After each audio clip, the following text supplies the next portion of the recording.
श्री मिश्रा आप सभी बच्चों का पुनः स्वागत करती हूँ। ये है हमारा पार्ट 3 और कक्षा 7 के लिए पार्ट 1 ताई चैप्टर है हमारा। और यहाँ पे रामेश्वरी देवी हम लोग यहाँ तक पहुँचे थे। रामेश्वरी देवी बच्चों का खेलना कूदना उनको बड़ा भला मालूम होता है और हवा में उड़ते हुए उनके बाल कमल की तरह खिले हुए, उनके नन्हे नन्हे मुँह, उनकी प्यारी प्यारी तोतली बोलियाँ और उनका चिल्लाना, भागना, दौड़ना इत्यादि क्रीड़ाएं उनके हृदय को शीतल कर रही हैं। किसको? रामेश्वरी जी को। सहसा मनोरथ अपनी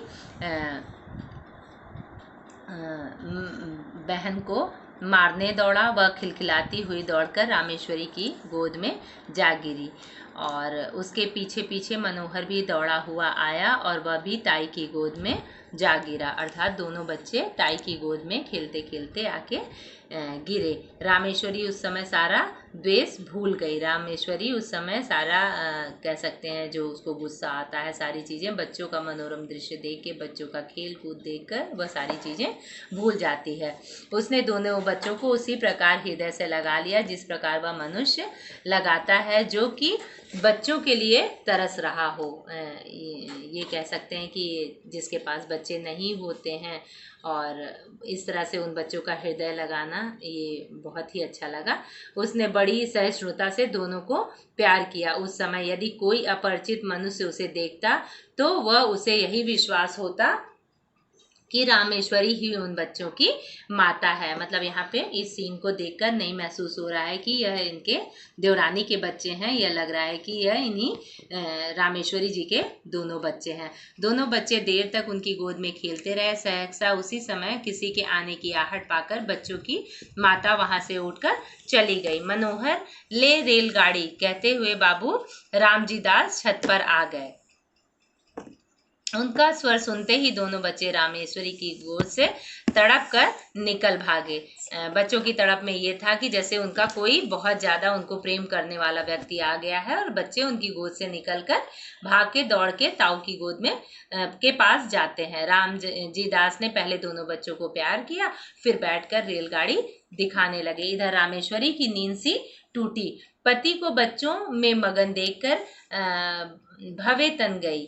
उसकी भवे तन गई एक कहावत है कि थोड़ा सा क्रोध में आंखें इधर उधर करना। बच्चों के प्रति फिर वही घृणा के द्वेष का भाव जाग उठा। बच्चों को रेलगाड़ी देकर बाबू साहब रामेश्वरी के पास आए और मुस्कुराकर बोले, आज तो तुम बच्चों को बड़ा प्यार कर रही हो। इससे मालूम होता है कि तुम्हारे हृदय में भी उनके प्रति कुछ प्रेम अवश्य है। ये सारी चीजें जब देखते थे बाबूदास की बच्चों को वो प्यार कर रही है, खिला रही है, तो हमेशा आके वो रामेश्वरी से इन बातों को जरूर बोलते थे कि आज तो तुम्हें बच्चों पर बड़ा प्यार आ रहा है। और कहीं ना कहीं उनको ये चीज़ें बहुत अच्छी लगती थी, इसलिए वह खुश होकर उनके पास जाते थे और इन बातों को पूछते थे। रामेश्वरी को पति की यह बात बहुत बुरी लगी। उसे अपनी कमजोरी पर बड़ा दुख हुआ। यानी वह कहीं ना कहीं जब पति उनकी बड़ाई कर देते थे कि आज तुम बच्चों को बहुत प्यार कर रही हो, तो कहीं ना कहीं उन्हें निसंतान जैसी कमजोरी का सामना करना पड़ता। उन्हें दुख हो जाता कि काश आज मेरे पास बच्चा होता तो ये बातें ना होती। जो भी वो सोचती थी उसी से वह दुखी रहती थी। केवल दुख ही नहीं, अपने ऊपर क्रोध भी आया। वह दुख और क्रोध पति के उस वाक्य से और भी बढ़ गया। यानी उन्होंने जब पूछा कि आज तो तुम्हें बच्चों पे बड़ा प्यार आ रहा है, तो उससे उनका क्रोध बहुत ज्यादा बढ़ गया। उसकी कमजोरी पति पर प्रकट हो गई। यह बात उसके लिए असह्य हो गई, जो मतलब सहन ना हो वो बात उनको ऐसी असहनीय लगने लगी। रामजी दास बोले, इसलिए मैं कहता हूँ कि अपनी संतान के लिए सोच करना वृथा है। यहाँ पे रामजी दास रामेश्वरी से बोलते हैं कि अपनी संतान के लिए ज़्यादा हमें नहीं सोचना चाहिए। यही दोनों बच्चे हमारे हैं, हमें इन्हीं बच्चों को प्यार करना चाहिए। देखो आगे क्या होता है। यदि तुम इनसे प्रेम करने लगो तो तुम्हें ये ही अपनी संतान प्रतीत होने लगेंगे। मुझे इस बात से प्रसन्नता है कि तुम इनसे स्नेह करना सीख रही हो। ये बातें कहीं ना कहीं बाबू साहब को अच्छी लगने लगी थी कि अब इन्हें बच्चों से जुड़ाव होने लगा है। यह बात बाबू साहब ने निसंतान शुद्ध हृदय से कही थी, परंतु रामेश्वरी को इसमें व्यंग की तीक्ष्ण गंध मालूम हुई। यानी इन बातों को जो बच्चों के लिए इन्होंने कही शुद्ध हृदय से, एक अच्छे मन से उन्होंने कही। तो यहाँ पे रामेश्वरी को ये बातें जो है अच्छी नहीं लगी और उसको इन्होंने व्यंग रूप में ले लिया। उसने कुढ़ कर मन में कहा, इन्हें मौत भी नहीं आती, मर जाए पाप कटे। ये रामेश्वरी के शब्द होते हैं। पता नहीं कैसी थी वो, क्रोध में कुछ भी बोल जाती थी, जबकि ये बहुत गलत ही शब्द है कि इन्हें मौत भी नहीं आती, मर जाए और पाप कटे। ये बड़े ही असहनीय शब्द हैं जो रामेश्वरी के अंतर्मन से निकलते थे। शायद यही कष्ट पीड़ा उसके मन में हमेशा बना रहता था।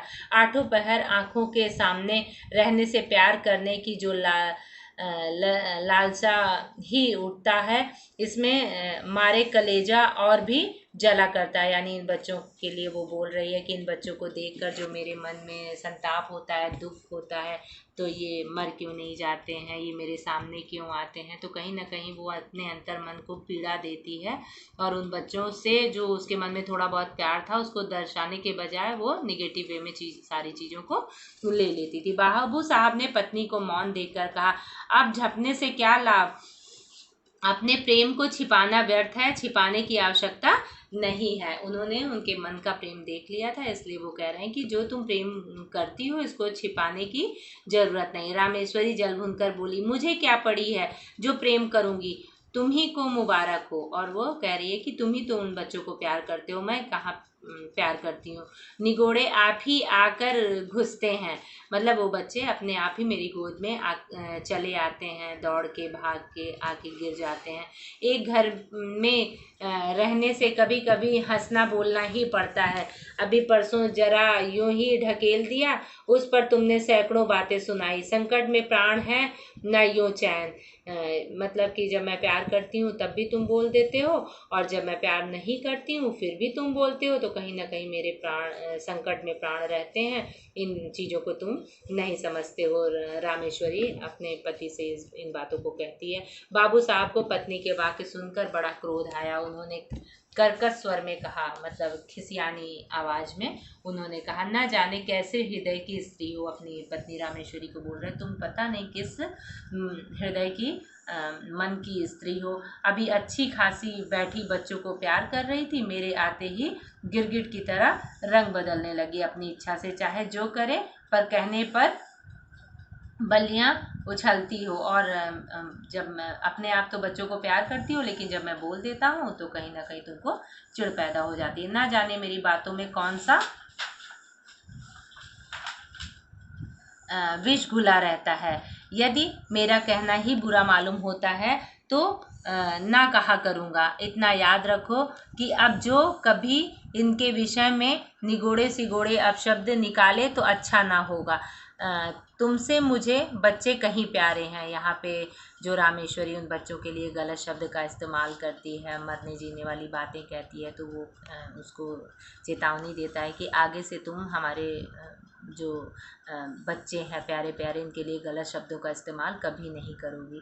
रामेश्वरी ने इसका उत्तर ना दिया। अपने क्षोभ तथा क्रोध को वह आँखों द्वारा निकालने लगी और उसे जो एक क्षोभ कह सकते हैं कि जो दुख था उसको, जो व्यवहार उसने किया था और जो उसको गुस्सा आया, उसको वह अपने आँखों द्वारा दर्शाने लगी और कुछ बोली नहीं। जैसे जैसे बाबू राम जी दास का स्नेह बच्चों पर बढ़ता जाता था, वैसे वैसे रामेश्वरी के द्वेष और घृणा की मात्रा बढ़ती जाती थी। जैसे जैसे इसमें लेखक बता रहे हैं कि राम जी दास बच्चों को प्यार करता था, उसके अपोजिट रामेश्वरी की घृणा उन बच्चों के लिए बढ़ती जा रही थी।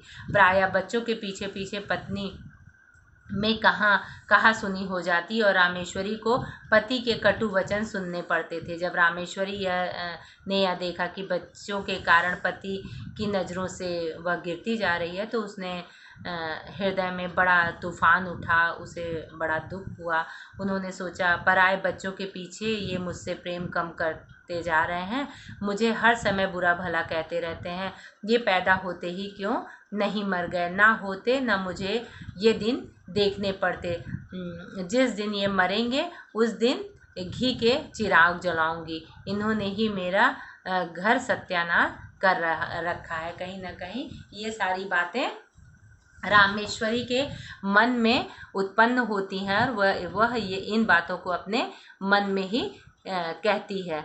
बच्चों के लिए उल्टे सीधे शब्द। इसी प्रकार कुछ दिन व्यतीत हुए। एक दिन नियमानुसार रामेश्वरी छत पर अकेली बैठी हुई थी। उसके हृदय में अनेक प्रकार के विचार आ रहे थे। विचार और कुछ नहीं, वह अपनी निज की संतान का अभाव, पति का भाई की संतान के प्रति अनुराग इत्यादि, मतलब पति जो बच्चों को प्यार करता था, ये सारी बातें वो सोच रही थी। कुछ देर बाद उसके विचार स्वयं उसे कष्टदायक प्रतीत होने लगे, मतलब कहीं से महसूस होने लगी कि ये उचित है कि अनुचित है। वो अपने आप में तन मन में ये बातें सोच रही थी।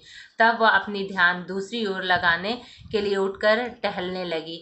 वह टहल ही रही थी कि मनोहर दौड़ता हुआ आया। मनोहर को देखकर उसकी भ्रिकुटी चढ़ गई, यानी क्रोध से। फिर उसने आंखें तान ली और वह छत की चारदीवारी पर हाथ रखकर खड़ी हो गई। संध्या का समय था। आकाश में रंग बिरंगी पतंगे उड़ रही थी। मनोहर कुछ देर तक खड़ा पतंगों को देखता रहा और सोचता रहा कि कोई पतंग कटकर उसकी छत पर गिरे तो क्या ही आनंद आए। बच्चा आकाश में पतंगों को देखा और वो सोच रहा है कि काश ये पतंग अगर हमारी छत पे गिर जाती तो मजा आता। देर तक पतंग गिरने की आशा के बाद वह दौड़कर रामेश्वरी के पास आया और उसको उसकी टांगों में लिपट कर बोला, ताई हमें पतंग मंगा दो। रामेश्वरी ने झिड़क कर कहा, चल हट, अपने ताऊ से जाकर मांग। उसने बच्चे को झिटक दिया और ताऊ से मांगने के लिए कहा। मनोहर कुछ अप्रतिभ होकर फिर आकाश की ओर ताकने लगा। मतलब वो असहाय हो गया कि अगर मुझे पतंग नहीं मिली, और अभी उसको तुरंत ही खेलने का मन हो गया। तरह तरह के कलरफुल पतंग छत पे आकाश में उड़ रही थी, तो उसे लगा कि काश मुझे। तो फिर वो ताई से फिर रिक्वेस्ट करता है कि थोड़ी देर बाद उसने फिर उससे ना रहा गया और इस बार को उसने बड़े लाड से आकर अत्यंत करुण स्वर में कहा, ताई पतंग मंगा दो, हम भी उड़ाएंगे। तो इस बार उसकी भोली भाली प्रार्थना से रामेश्वरी का कलेजा थोड़ा सा पसीज गया। कुछ देर तक उसकी ओर स्थिर दृष्टि से देखती रही।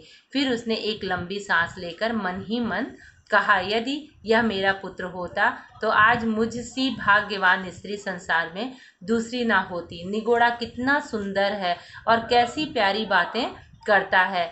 यही जी करता है कि उठाकर छाती से लगा दूं। कहीं ना कहीं उसके मन में मातृत्व की भावना जागृत होती थी, तो वह उस बच्चे के लिए सोचने लगती थी। या सोचकर वह उसके सिर पर हाथ फेरने वाली ही थी। इतने में मनोहर उन्हें मौन देखकर बोला, तुम हमें पतंग नहीं मंगवा दोगी तो ताऊ जी से कहकर पिटवाएंगे। तो यहाँ पे दोनों में कह सकते हैं कि इस ये कह नहीं पाती है कि मैं इसके लिए, बच्चे के लिए रामेश्वरी को प्रेम आता है, और जैसे ही ये कहना चाह रही है, उसके सर पे हाथ फेरना चाह रही है और बच्चा ही समझ नहीं पाता है, लग रहा है अब ताई नहीं दिलवाएंगी, तो वो इस तरह की बातें बोलता है।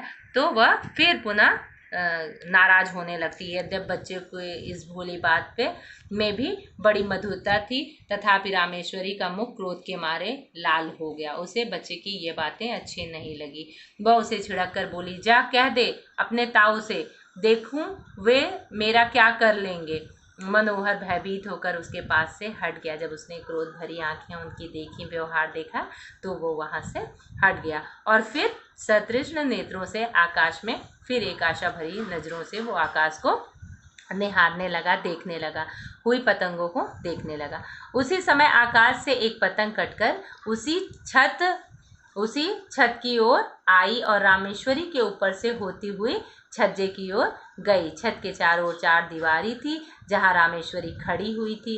केवल वहाँ एक ही द्वार था जिसके छज्जे पर जा सकते थे। रामेश्वरी इस द्वार से सटी हुई खड़ी थी। मनोहर ने पतंग को छज्जे पर देखा। बच्चा छज्जे पर जब पतंग आता हुआ देखा तो बच्चों का स्वभाव होता है कि वो दौड़ के पतंग पकड़ने के लिए वह दौड़कर छज्जे की ओर चला। रामेश्वरी खड़ी देखती रही। मनोहर उसके पास होकर छज्जे पर चला गया और उससे 2 फुट की दूरी पर खड़ा होकर पतंग को देखने लगा। पतंग छज्जे पर होती हुई नीचे जा गिरी, घर के आंगन में जा गिरी। एक पैर छज्जे की मुंडेर पर रखकर मनोहर के ने नीचे आंगन में झांका और पतंग को आंगन में गिरता देख प्रसन्नता के मारे, बच्चों का स्वभाव होता है कि अरे वाह हमारे आंगन में आ गई, अब तो हमें मिल जाएगी पतंग, तो उसी प्रसन्नता के साथ वह फूला ना समाया, यहाँ पे मुहावरे का प्रयोग किया गया है। बहुत खुश हो गया। वह नीचे जाने के लिए शीघ्रता से घूमा, परंतु घूमते समय मुंडेर पर से उसका पैर फिसल गया, बच्चे का पैर फिसल गया। वह नीचे की ओर चला, नीचे जाते जाते उसके दोनों हाथों में मुंडेर आ गई। अब वह उसे पकड़कर लटक गया और रामेश्वरी की ओर देखकर चिल्लाया, लालसा भरी आंखों से देखा कि शायद ताई मुझे बचा ले। तो देखो आगे वो कहेगा भी रामेश्वरी से। रामेश्वरी ने धड़कते हुए कलेजे से घटना को देखा। उसके मन में आया कि अच्छा है, मरने दो, सदा का पाप कट जाएगा। एक गंदा मन जो होता है वो रामेश्वरी का बोलने लगा कि आज ये बच्चे ख़त्म हो जाएं तो अच्छा है, इन्हीं के कारण रोज़ रोज़ का हम दोनों में लड़ाई होती है इन बच्चों के कारण। तो उसके मन में ये गलत धारणाएं आ गई। यही सोचकर वह क्षण भर के लिए रुकी। उधर मनोहर के हाथ मुंडेर पर से फिसलने लगे। वह अत्यंत भयभीत तथा करुणा भरे नेत्रों से रामेश्वरी की ओर देखकर चिल्लाया, अरे ताई। रामेश्वरी यहाँ पे वह चिल्लाता है और ताई की आंखों में देखता है, तो रामेश्वरी की आंखों से मनोहर की आंखें आ मिलती हैं। जब दोनों की आंखें एक हो जाती है तो मनोहर की यह करुण दृश्य देखकर रामेश्वरी का कलेजा मुंह पर आ जाता है। कलेजा मुंह पे आने का मतलब है कि कहीं ना कहीं एकदम अंतर मन से आवाज़ आना, और कहते हैं बहुत दुख पीड़ा दर्द होना उस बच्चे को गिरता हुआ देखकर। तो उसने व्याकुल होकर ना घबरा कर मनोहर को पकड़ने के लिए अपना हाथ बढ़ाया। उसका हाथ मनोहर के हाथ से पहुंचा भी नहीं था कि मनोहर के हाथ से मुंडेर छूट गई और वह नीचे जा गिरा, यानी मनोहर नीचे आंगन में जाकर गिर गया। रामेश्वरी चीख मारकर छज्जे पर गिर पड़ी और रामेश्वरी जो है इन बातों को बर्दाश्त न कर पाई। कहीं ना कहीं उसकी अंतर्मन में इतनी पीड़ा हुई कि वह छोटा सा बच्चा जाके आंगन में गिर गया और वह उस दुख पीड़ा दर्द से खुद बेहोश हो जाती है। और रामेश्वरी 1 सप्ताह के तक बुखार में बेहोश पड़ी रहती है। और इन सारी चीज़ों को देखकर उसका मन कहीं ना कहीं बहुत दुखी रहता है और वो बीमार पड़ जाती है। कभी कभी वह ज़ोर से चिल्ला उठती, कहती, देखो देखो वह गिरा जा रहा है, उसे बचाओ, दौड़ो, मेरे मनोहर को बचा लो। कभी वह कहती, बेटा मनोहर, मैंने तुझे नहीं बचाया, हाँ हाँ चाहती तो बचा सकती थी, मैंने देर कर दी। इसी प्रकार के प्रलाप वह किया करती थी। मनोहर की टांग उखड़ गई थी और छज्जे से गिरने के कारण आंगन में जब वो गिरा था तो उसके पैर में फ्रैक्चर हो गया और उसके पैर में चोट आ गई। तो फिर उसका पैर धीरे धीरे ठीक होने लगता है। तो 1 सप्ताह बाद रामेश्वरी का बुखार भी ठीक होने लगता है। अच्छी तरह होश आने पर उसने पूछा, मनोहर के लिए वह पूछती है कि रामदास जी से पूछती है कि मनोहर कहाँ है। तो रामदास जी उत्तर देते हैं, मनोहर तो यहीं है और वह अच्छा है। तो रामेश्वरी उसे कहती है कि उसे मेरे पास लाओ। मनोहर रामेश्वरी के पास लाया गया। रामेश्वरी ने उसे प्यार से हृदय से लगाया। आँखों से आंसुओं की झड़ी लग गई और हिचकियों से गला रुंध हो गया और रामेश्वरी कुछ दिनों बाद पूर्ण स्वस्थ हो गई। अब वह मनोहर की बहन चुन्नी से भी द्वेष और घृणा नहीं करती थी और मनोहर तो अब उसका प्राणाधार हो गया है। उसके बिना उसे एक क्षण भी कल नहीं पड़ता है। यानी कहने का तात्पर्य है कि रामेश्वरी के अंदर भी कहीं ना कहीं ममता जागृत हो जाती है और वह उन दोनों को बहुत प्रेम करने लगती है और उनका जीवन फिर से अच्छा हो जाता है। बच्चों, आप इसको सुनने के बाद अवश्य बताइएगा कि आप लोगों को ये कहानी कैसी लगी और इसकी समरी लिखने की कोशिश कीजिएगा। और यहाँ पे हम कुछ कठिन शब्द देख लेते हैं।